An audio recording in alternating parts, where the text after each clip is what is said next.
During Lent, I was always taught that the most meaningful thing one could do was to give something up. Sacrifice something you typically indulge in to prove to God you understand His sanctity. I'd given up soda, McDonald's, French fries, French kisses, and everything in between. But one year, I gave up speaking. Figured the most valuable thing I could sacrifice was my own voice, but it was like I hadn't realized that I had given that up a long time ago.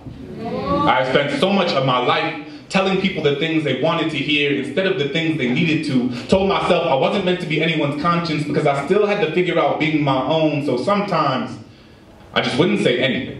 Appeasing ignorance with my silence, unaware that validation doesn't need words to endorse its existence. When Christian was called a faggot, I put my hands in my pocket and walked with my head down as if I didn't even notice. Couldn't use my locker for weeks because the bolt on the lock reminded me of the one I put on my lips when the homeless man on the corner looked at me with eyes up, merely searching for an affirmation that he was worth seeing. I was more concerned with touching the screen of my apple than actually feeding him one. When the woman at the fundraising gala said, "I'm so proud of you. It must be so hard teaching those poor, unintelligent kids," I bit my lip because apparently we needed her money more than my students needed their dignity. We spend so much time listening to the things people are saying that we rarely pay attention to the things they don't.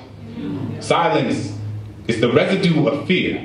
It is feeling your flaws, gut-wrench guillotine your tongue. It is the air retreating from your chest because it doesn't feel safe in your lungs. Silence is Rwandan genocide. Silence is Katrina. It is what you hear when there aren't enough body bags left. It is the sound after the noose is already tied. It is charring. It is chains. It is privilege. It is pain. There is no time to pick your battles when your battles have already picked you. I will not let silence wrap itself around my indecision. I will tell Christian that he is a lion, a sanctuary of bravery and brilliance. I will ask that homeless man what his name is and how his day was, because sometimes all people want to be is human. I will tell that woman that my students can talk about transcendentalism like their last name was Thoreau, and just because you watch an episode of The Wire doesn't mean you know shit about my kids. So this year, instead of giving something up, I will live every day as if there were a microphone tucked under my tongue, a stage on the underside of my inhibition, because who asked to have a soapbox when all you've ever needed